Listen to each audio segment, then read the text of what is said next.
Hi, lesson 166. I am entrusted with the gifts of God. All things are given you. God's trust in you is limitless. Wow. He knows his son. He gives without exception, holding nothing back that can contribute to your happiness. Oh my good heaven. He holds nothing back from us. And yet, unless your will is one with his gifts are not received. But what would make you think there is another will than his? Here is the paradox that underlies the making of the world.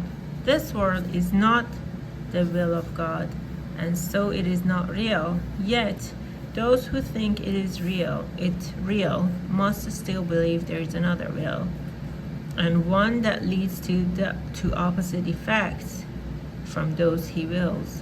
Impossible indeed, but every mind that looks upon the world and judges it as certain, solid, trustworthy, and true believes in two creators, or in one himself alone, but never in one God. The gifts of God are not acceptable to anyone who holds such strange beliefs. He must believe that to accept God's gifts, however evident they may become, however urgently he may be called to claim them as his own, is to be pressed to treachery against him. He must deny their presence, contradict the truth, and suffer to preserve the world he made. Here is the only home he thinks he knows. Here is the only safety he believes that he can find. Without the world he made is he an outcast, homeless and afraid. He doesn't realize that it is here he is afraid indeed, and homeless too, an outcast, wandering so far from home, so long away he doesn't realize he has forgotten where he came from, where he goes, and even who he really is.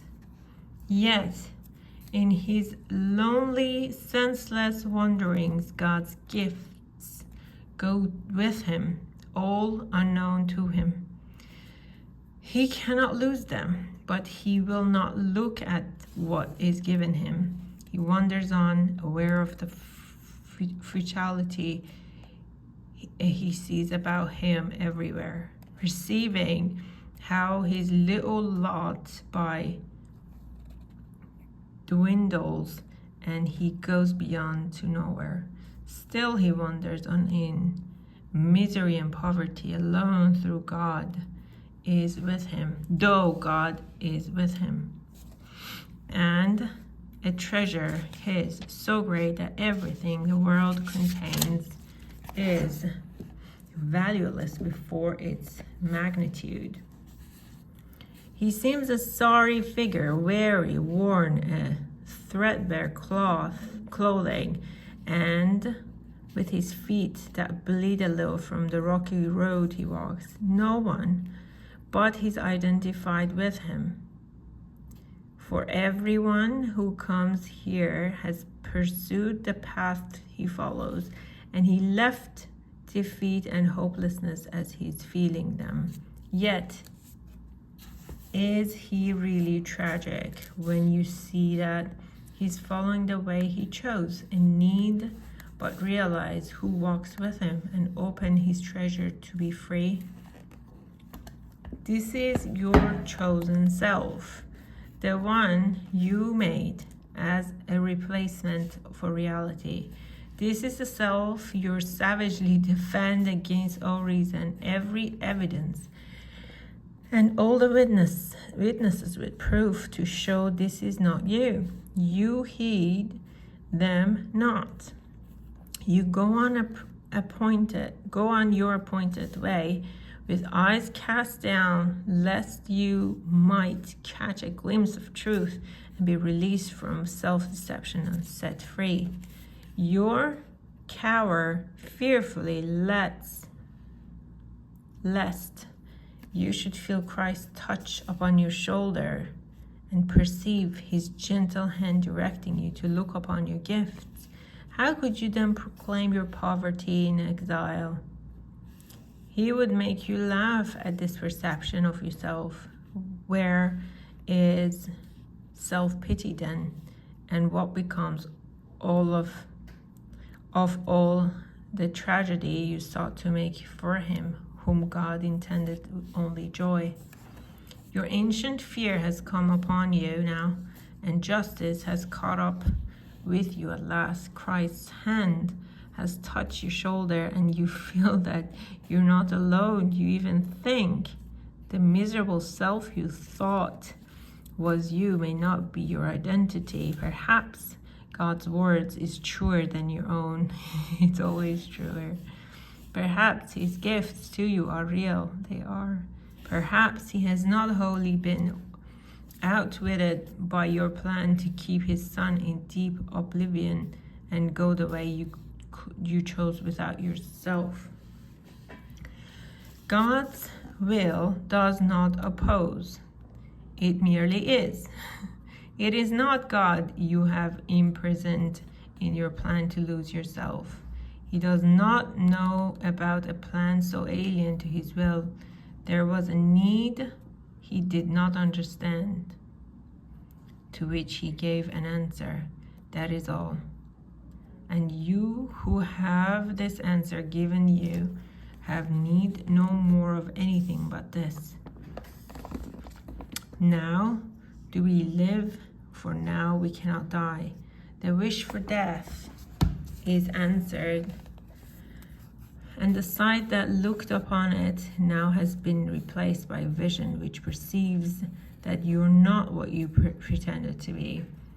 One walks with you who gently answers all your fears with this one merciful reply: it is not so.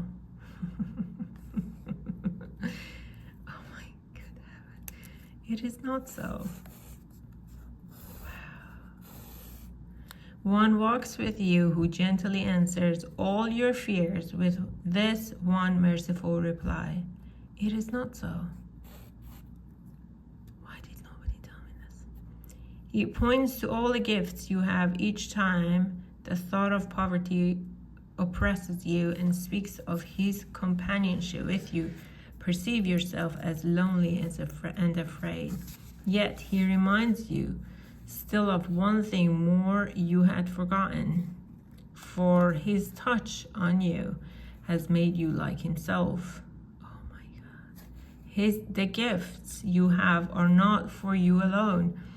What he has come to offer you, you now must learn to give.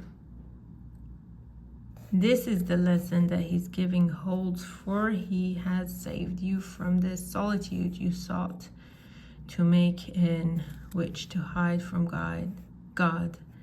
He has reminded you of all the gifts that God has given you. He speaks as well of what becomes your will when you accept these gifts and recognize that they're your own.